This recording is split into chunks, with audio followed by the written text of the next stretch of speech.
ya Pak. Ya. Selamat pagi Pak, saya Raymond dari Universitas Tarumanagara. Ingin melakukan wawancara. Maaf, dengan Bapak siapa ya? Saya dengan Daru Waskito. Jadi pertanyaan pertama itu saya mau nanya, apa sih itu G30 SPKI dan kira-kira sejarah singkatnya tuh? Sejarah singkat ya. Iya. Kalau G30 PKI, ya, kalau G30 PKI sebenarnya suatu peristiwa upaya pengambil alihan kekuasaan di Indonesia pada tahun 65. Jadi dulu ada sekelompok orang yang menamakan diri gerakan 30 September. Dia pada tanggal 1 Oktober 65 mengambil alih. Jadi dengan dalih dia untuk menyelamatkan Presiden Soekarno dari upaya kudeta yang disebut dengan Dewan Jenderal. Nah, gerakan 30 September dipimpin oleh Letkol Untung. Dia adalah salah satu komandan batalion dari Cakrabirawa. Cakrabirawa adalah pasukan keamanan presiden ya pada tahun 65. Kalau sekarang kita kenangan pas Pampres, kalau dulu namanya Cakrabirawa. Nah, itu Pak Letkol Untung adalah salah satu komandan batalion Cakrabirawa. Dia memimpin suatu gerakan namanya gerakan 30 September. Tujuannya dia alasannya adalah untuk menyelamatkan Presiden Soekarno. Jadi dalam perkembangannya ternyata setelah ada penelitian di Tumpas itu ternyata ada Partai Komunis Indonesia ada di belakangnya. Jadi ya itu jadi awalnya itu. Kalau sejarah untuk kita mulai sejarahnya, kalau kita bicara sejarahnya mungkin itu agak jauh. Jadi kita kalau sejarah tidak bisa hanya 65 aja. Jadi dari kita bisa tarik ke taruh. Kalau kita bicara PKI 65 kita bisa narik ke tahun sampai ke tahun 48. Jadi pada tahun 48 ini ada kelahiran tahun berapa ya? Sebelum 2002. 2000-an ya? Iya, 2000. Kalau orang tuanya tahun kelahiran berapa bapak ibunya? 2000. Bapak nggak bapak 1970-an. 70-an ya. Ya. Masih mungkin masih ngalamin eranya Pak Harto ya. Orang tuanya masih ngalamin. Jadi kalau kita dulu kalau zaman Pak Harto era agak sangat kental dibahas gitu loh. Jadi kalau kita bicara tahun 65 kita memang jawabnya jauh ke belakang tahun 48. Jadi pada tahun 48 dulu Partai Komunis Indonesia dulu belum bukan PKI, dulu namanya FDR, From Demokrat Demokrasi Rakyat. Jadi itu kumpulan dari golongan kiri yang Indonesia. Jadi termasuk di dalamnya ada PKI, terpimpin Musso. Nah itu adalah salah satu pemberontakan komunis yang berdarah, pemberontakan pertama yang berdarah di Indonesia pada awal revolusi kemerdekaan. Dan itu adalah awal pertama antara komunis dengan TNI saling berhadapan. Nah kebetulan pada tahun 48 komunis kita kalahkan. Hanya ketika masuk tahun 50-an kita masuk kita di kalangan era demokrasi parlementer. Jadi Partai Komunis yang memberontak tahun 48 ternyata diberi maaf oleh pemerintah pada saat itu. Jadi mereka boleh aktif kembali. Nah disitulah mulai tahun 50-an PKI mulai bangkit kembali. Jadi dia dulu dipimpin oleh Aidit ya, yang membentuk tahun 2024 tahun 50 Aidit, termasuk kelompok muda dari PKI yang kelompok tua itu Alimin. Itu kalau dia mengganti kelompok tua dan dia memimpin ambil alih. Nah, PKI di bawah ID pada tahun 50-an dia bangkit. Dia mampu membangun suatu organisasi yang paling bagus di Indonesia. Buktinya adalah pada tahun 55 PKI menjadi nomor 4 ketika pemilu pertama tahun 55 pemilu ya. Jadi bayangkan dari tahun 48 PKI hancur, tahun 55 dia sudah bisa bangkit lagi. Nah, kemajuan PKI makin bertambah cepat ketika pada tahun 59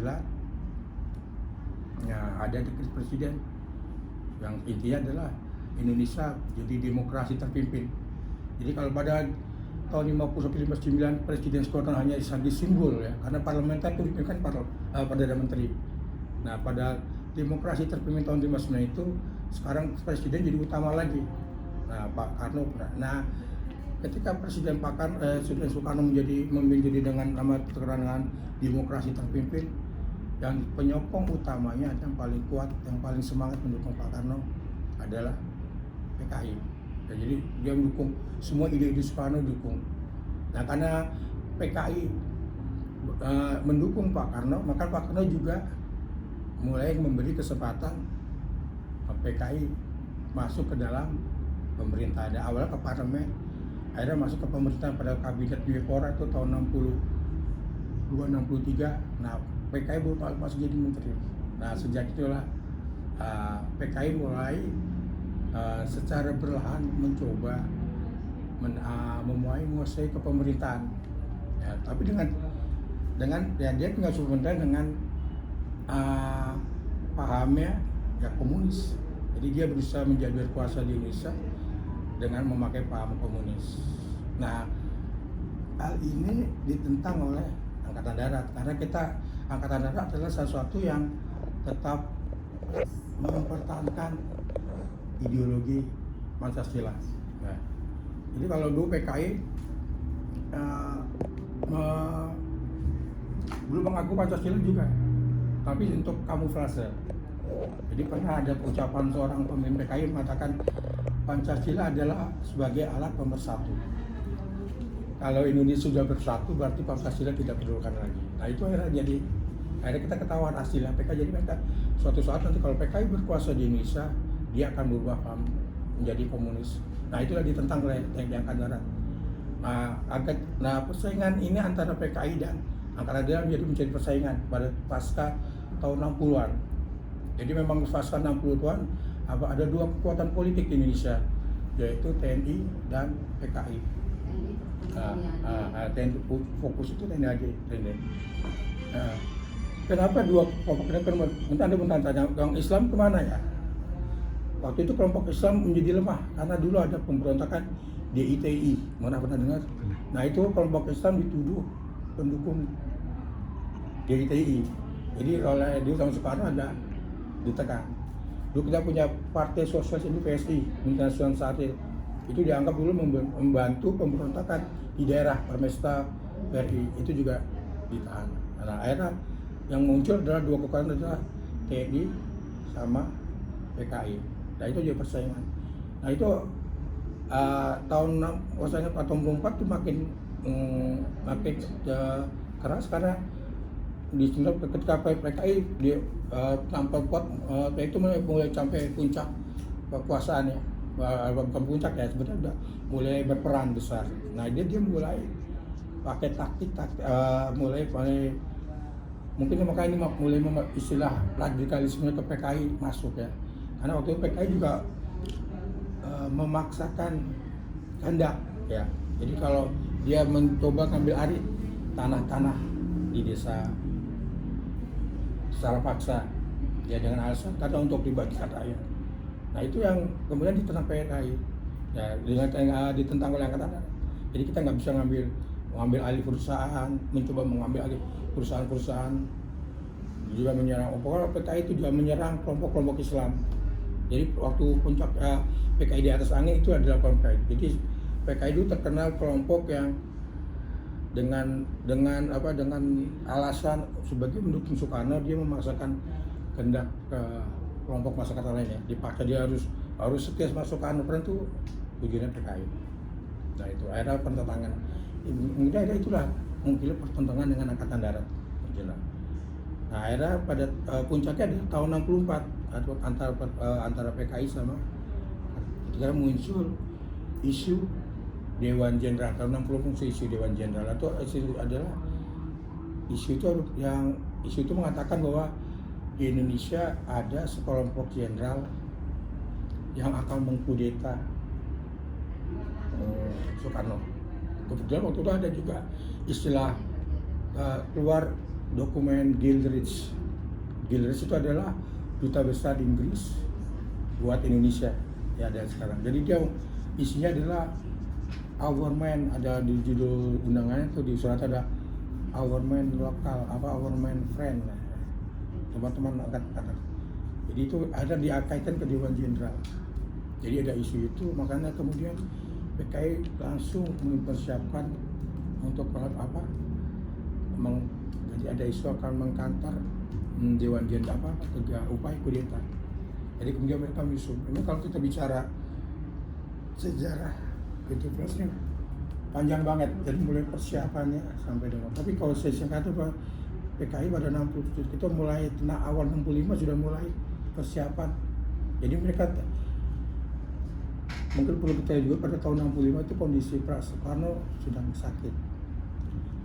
Dulu ada dari dokter Cina mengatakan bahwa kemungkinan Pak Soekarno akan meninggal, kemungkinan.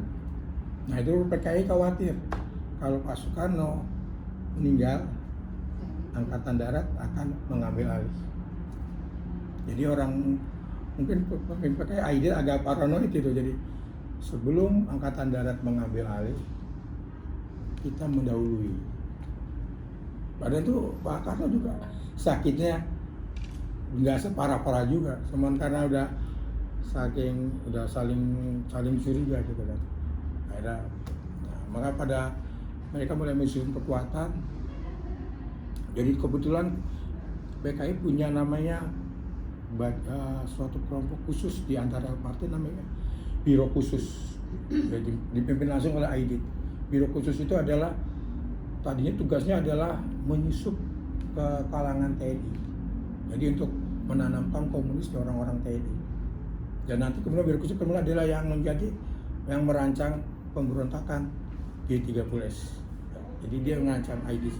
Jadi ya kemudian mereka itu merancang, dia merekrut orang-orang dari TNI, termasuk Letkol Untung, ada Brigjen Suparjo. Nah setelah mereka muncul baru tanggal 1 Oktober mereka melakukan pemberontakan yang diawali dengan penculikan terhadap pucuk pimpinan TNI Angkatan Darat.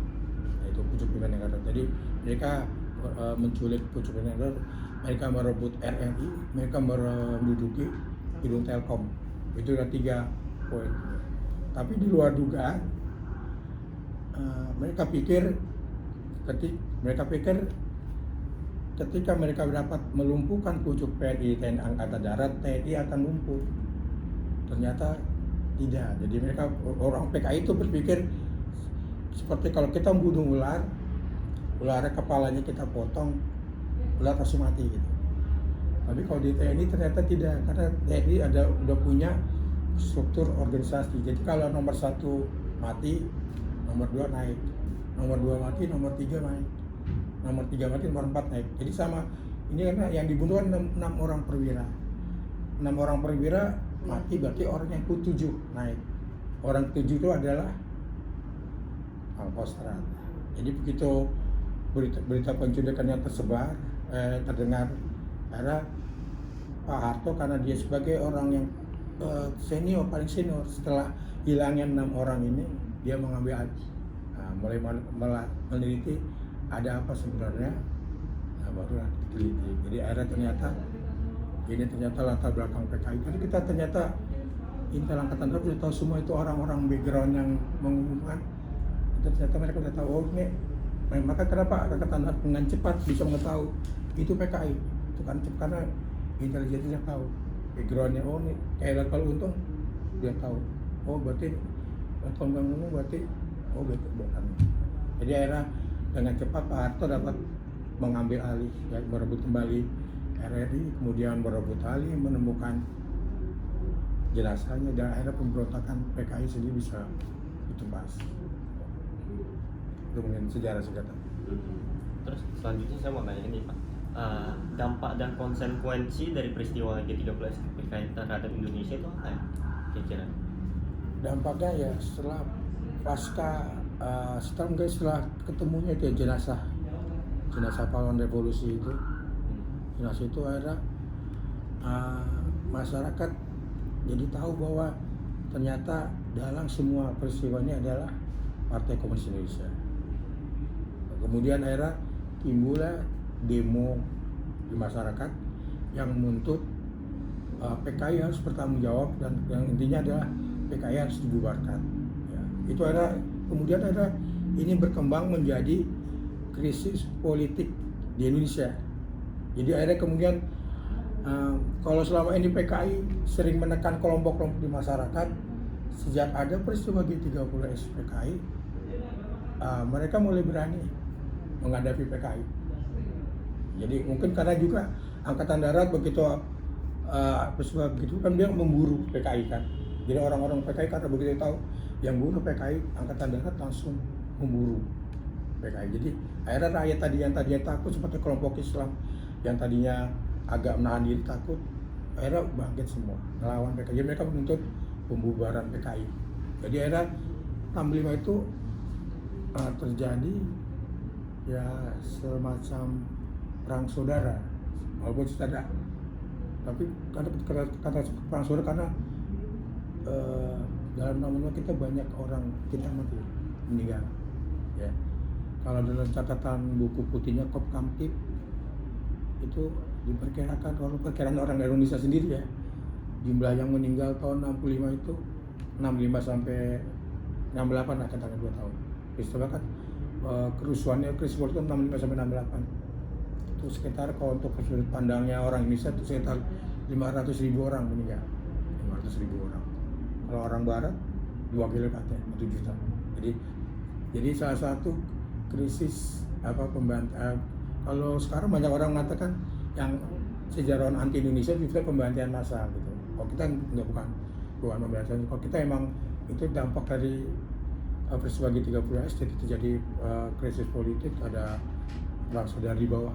Tapi kita Angkatan Darat itu bisa meredam itu, akhirnya bisa tadinya jadi gimana, orang selamanya ditekan orang kan gitu, ngelawan kan membabi buta.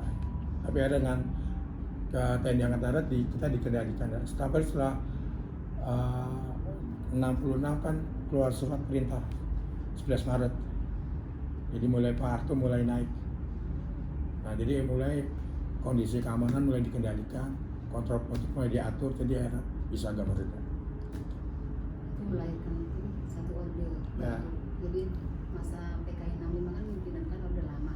Nah, setelah pasca 30 PKI itu akhirnya satu orde yang dinamakan orde baru itu. Karena pimpinannya ya lewat Super Smart itu ada pergantian dari Presiden Soekarno ke Soeharto. Nah, itu pertanyaan yang nomor 4 itu pengaruh jalannya sejarah. Nah, itu terjadi perubahan dari seperti Ibu Nike bilang, kita berubah dari istilah dari orde lama menjadi orde baru.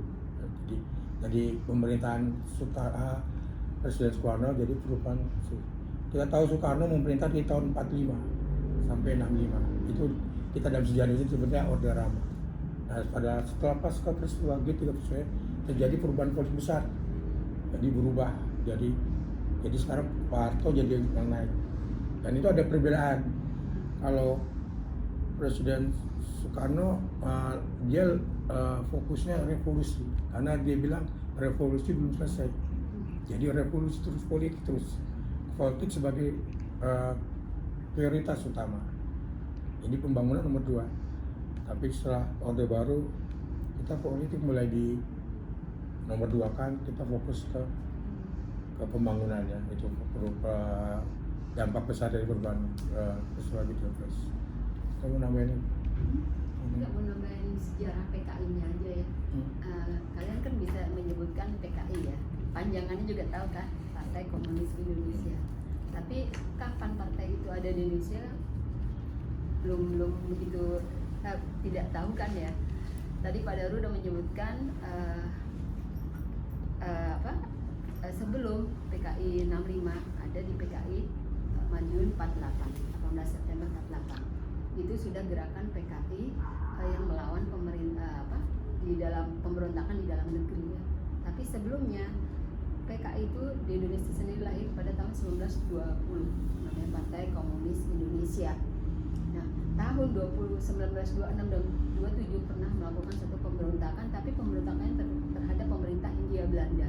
Jadi perlu ditekankan di sini 26 pemberontakan terhadap Hindia Belanda. Dan kita tahun 26 masih di bawah penjajahan Belanda ya. Baru di tahun 45 ketika kita merdeka, PKI dulu FDR garis miring PKI itu mengadakan pemberontakan terhadap pemerintah Indonesia di Madiun 16 September 48. Itu baru nanti puncaknya ketika memang 48 itu tidak PKI tidak dimatikan ya, dimatikan dalam tanda kutip, dia berkembang di tahun 65 menjadi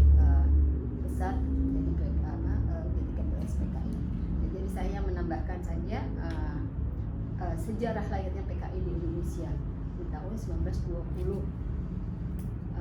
Partai Komunis Indonesia, dan pernah juga dia melakukan gerakan tapi masih terhadap pemerintah Hindia Belanda di tahun 1926 sampai 1927. Itu aja sih tambahannya. Jadi yang di Sedapan Pak Daru sudah runtut ya, sudah lumayan runtut. Terus saya mau tanya nih Pak, pengalaman peristiwa G30 SPKI itu dapat dijadi pembelajaran nggak sih bagi generasi muda sekarang biar tidak terjerumus pada radikalisme? Ya. Kalau pengalaman, kalau kita lihat pola-pola, kita melihat pola-pola PKI aja. Waktu mereka adalah pola PKI adalah mereka selalu memaksakan kehendak. Jadi mereka kenakan, dan dua tuh mereka tidak toleransi. Nah mungkin kalau untuk pelajaran ke kitanya, itulah apa, kita belajar, mungkin itu sering di masa kita tidak boleh memaksakan kehendak, harus toleransi, tapi dalam prakteknya itu kan jarang ternyata kan susah. Maksudnya ternyata masih ada banyak yang muncul gitu loh. Nah, mungkin untuk kalian ini bagaimana nanti di antara generasi kalian juga mulai, mungkin walaupun kalian tidak berpolitik, tapi bagaimana tidak supaya toleransi, tidak memaksakan kehendak, itulah dia. Dan mungkin yang satu, kalau kita bicara PKI, satu yang kekuatan PKI dulu bisa menang, bisa hampir menang di tahun 65 itu karena mereka punya politik adu domba. Jadi dulu kita tentara dulu, jangan kan antara tentara ini kan kita sering berkelahi. Itu karena salah satu adalah faktor ada PKI masuk. Jadi PKI masuk ke darat, ke polisi, jadi mereka diadu domba. Jadi bagaimana militer itu juga nggak boleh bersatu, karena kalau militer bersatu bagi PKI susah mereka. Maka dulu PKI teorinya kan kalau orang kudeta kan harus menguasai militer. Kalau orang mau kudeta atau berhasil harus PKI waktu 65 dia hanya bisa menguasai sepertiga militer, yang bisa masuk juga. Jadi tadi dia merasa pede banget karena dengan sepertiga militernya saya mampu. Ternyata itu jadi satu pelajaran dari kalian peristiwa dulu dan juga adalah kita jangan memaksakan kehendak, kita toleransi dan adu domba ini. Kalau sekarang kita lihat adu domba kan banyak.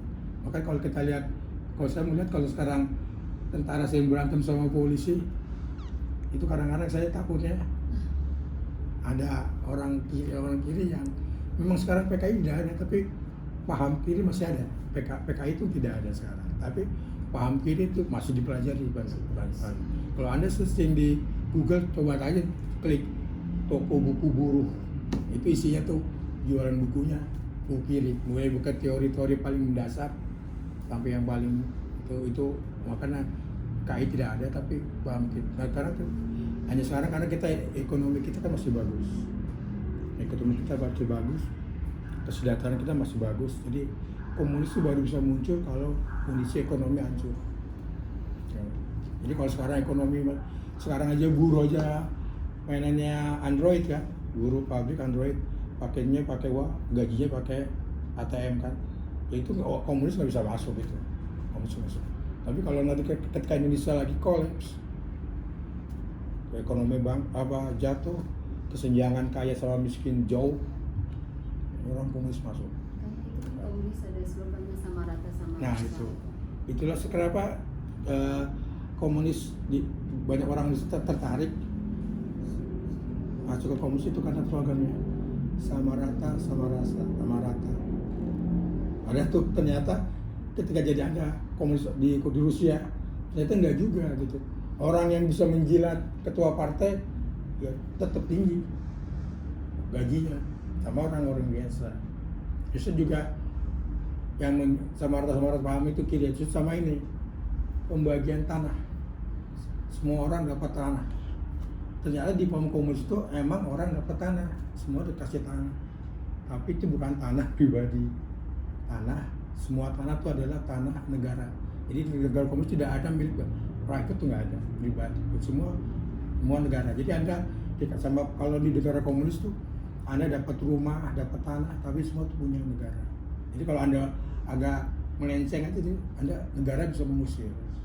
Nah, tapi orang kita dulu nggak tahu kan. Pokoknya ya, PKI itu kampanyenya kalau PKI berkuasa semua dapat tanah, pembagian tanah. Maka tadi saya bilang PKI tadi kan mengambil alih tanah-tanah di desa kan. Jadi dulu tuan-tuan tanah yang punya tanah berhektar-hektar tuh bunuhin, bisa tanahnya dengan seenaknya dibagi-bagi orang-orang. Nah itu akhirnya dulu banyak orang komunis sudah petani karena iming-iming itu.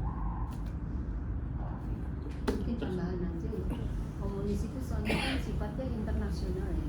Jadi mungkin bisa saja di Indonesia sekarang komunis nggak. Ini gerakannya kenapa disebutnya laten, karena suatu saat bisa meledak gitu. Ketika tadi Pak Daru menceritakan beberapa penyebab ledakannya ya. Nah ini memang kondisi kita masih stabil, jadi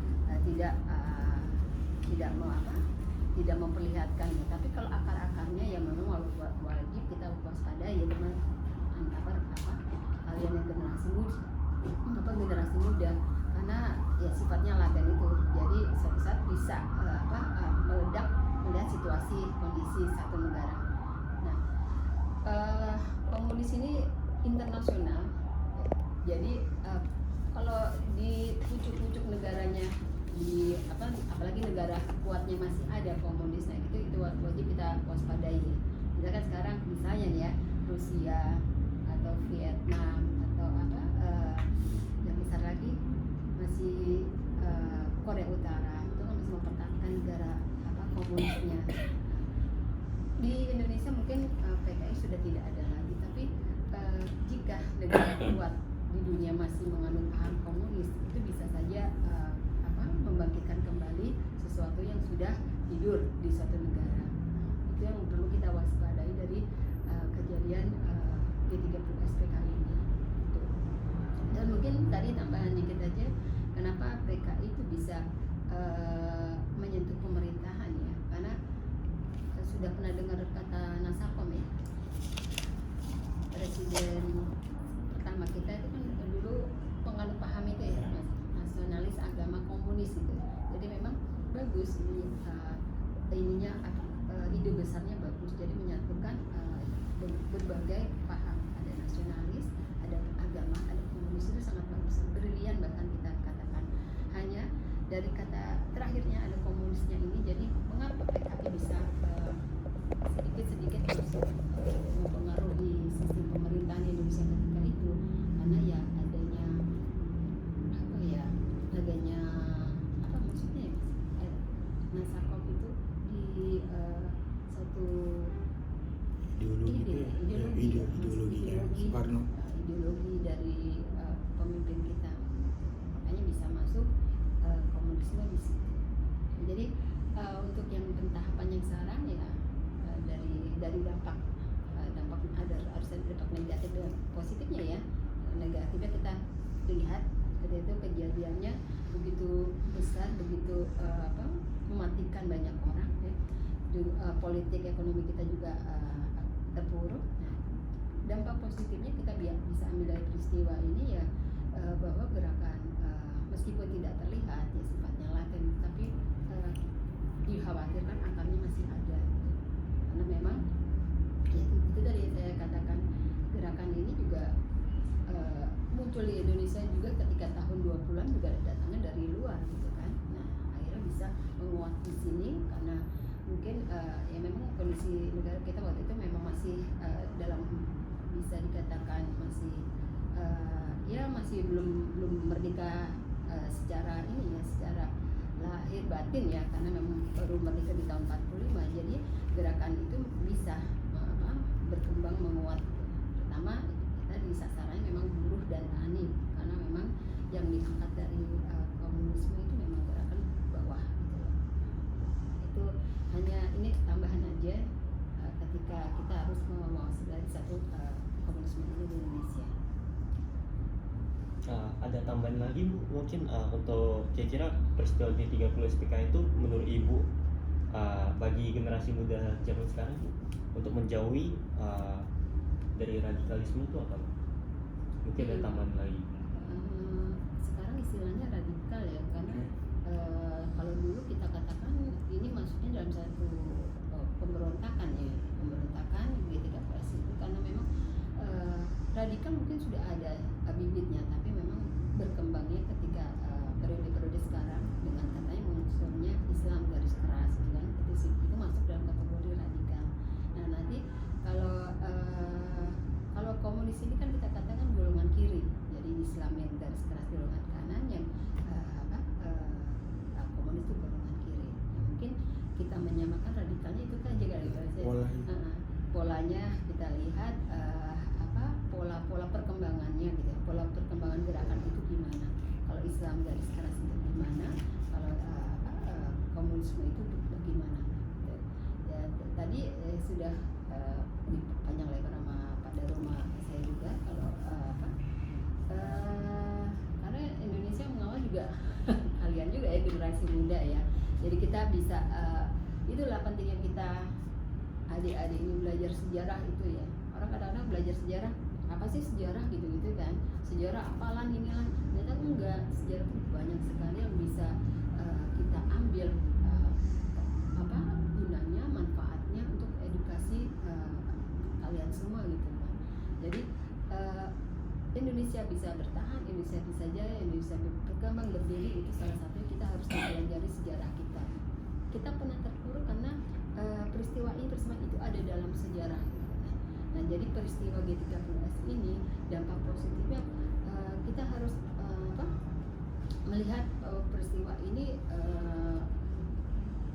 ya hampir menenggelamkan bangsa kita gitu.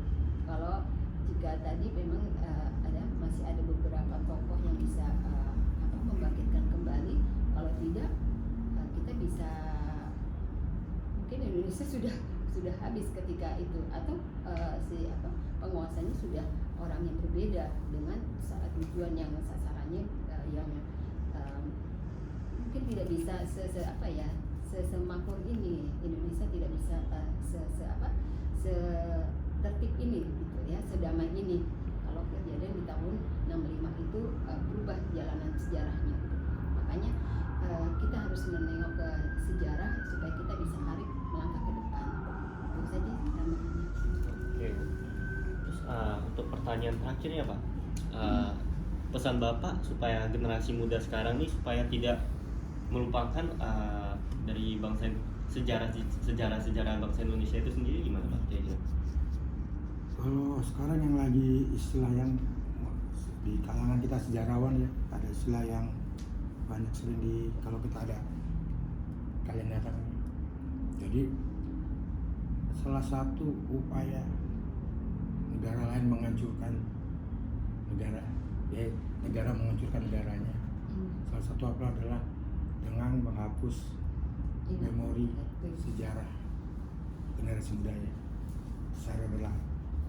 Jadi nggak mungkin tidak sejarah ya, memori sejarah budaya anakku. Jadi maksudnya menghapus memori sejarah budaya adalah kita generasi muda di secara berlahan-lahan dilupakan, dia tidak diajarkan sejarah bangsanya. Mungkin kita tidak sadar ya sekarang budaya yang sekarang kan Korea masuk kan, anak-anak muda kita sekarang tren. Dulu zaman saya itu Barat, Amerika itu Barat tuh, sekarang berubah, sekarang Korea. Sekarang yang saya lihat lagi itu adalah sekarang budaya Arab ya. Jadi karena mereka supaya menunjukkan orang Islamnya kuat, tidak hanya Islamnya yang diambil, tapi budaya Arabnya, jadi mulai dari pakaiannya bahkan menyebut.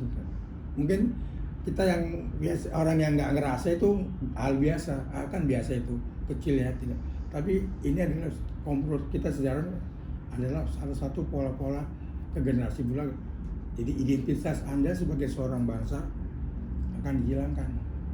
Jadi Anda nanti kalau karena Anda suka Korea, suka budaya Barat, suka budaya Arab, nanti Anda tidak sadar Anda nggak punya, oh saya bukan orang Indonesia. Nah, pernah baca itu yang bupati yang kemarin ketangkap OTT, Bupati Meranti.